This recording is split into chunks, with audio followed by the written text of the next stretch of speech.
Thank you all very much. I noticed a little bit of laughter. Thank you for that. Is it natural for us to make assumptions? Absolutely. I think that's part of the challenge about diversity. We make assumptions about other people, do we not? Do you think we mean to offend each other when we make stereotypical assumptions like that? I mean, how many of you come to work just raring to go, say, who can I offend today? Right? Most of us don't really mean it, do we? Most of us are good. Well, let me see. Show of hands. How many good, decent people do we have in the room? None of the hands went up. If she could have approached it without bitterness, if she could have made her case without bitterness. Now, she made an interesting comment. Did you notice that Carla said, when a man is aggressive, looking for a promotion, when a man is looking for a promotion, he's considered aggressive, but when a woman is, she's a... Glad you said it. No, but seriously, is that a stereotype that is out there in our world?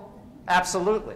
Absolutely. There's a whole world of stereotyping that goes on, not just of women, not just of people of color, not by generation, not by sexual orientation, but also because you're a straight white guy, you must be a certain way. I mean, isn't that true? Isn't that out there in our culture? Yeah.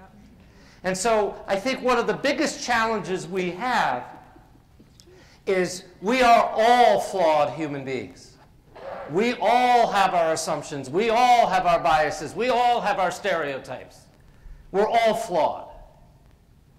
So how do we have a conversation with each other? How do we drive forward the kinds of behaviors that empower people, that make people feel included, rather than separate from the administration, rather than separate from each other, rather than feeling like they cannot get ahead in an organization?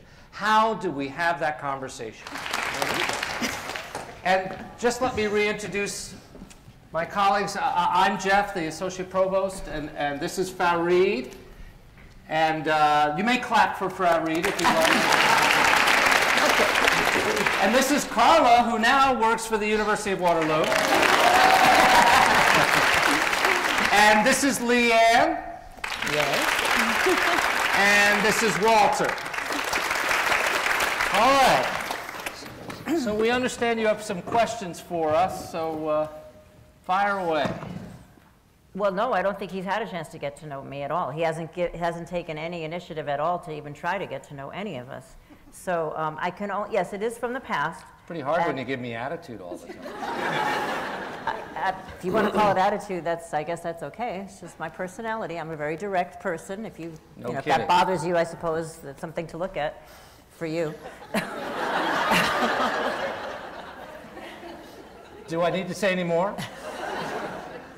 Probably because I don't want him to know the extent of how much time I actually take at work dealing with her issues, medical appointments and talking to doctors and all these things. And especially when he had just come and complimented me for spending so much time here, it's not entirely because of work. It's partially because I have to. Because of my mom, I have to come in early so I can try and finish up my work that I didn't finish the day before, and I have to stay late because I didn't get it done. So he has such a great view of me, I don't want to mess that up. I didn't know that. Yeah. And I wonder for Reek, he misstepped with you a couple times on race and sexual orientation. How were you feeling? Could you forgive it more because you saw that he was, I don't know, trying badly? Yeah, well, I had taken it upon myself to try to get to know him a little bit. I realized that he played golf, so I offered to play with him a little bit, knowing that he was new. And yeah, I think that it can be difficult when you're getting to know your boss, how open you can be with your new boss. And I knew that other people in the office were having problems with him. But I hadn't really had any problem with him. But I think that was partly because I was proactive about trying to get to know him and spending some time with him. So. Did I offend you with my reaction on? Well, it was dull and insensitive, yeah. But but again, I'm still getting to know you, so I guess I can forgive it the first time, not the second time. I'm trying to get along in the workplace. And do you find that it interferes with your work? No. I just don't talk to him about that stuff. I don't feel comfortable talking to him about it. But you two get along okay? Oh yeah, I have no problem with him personally. He's all right. I've sensed some tension, but Please. again, That's because you're gay.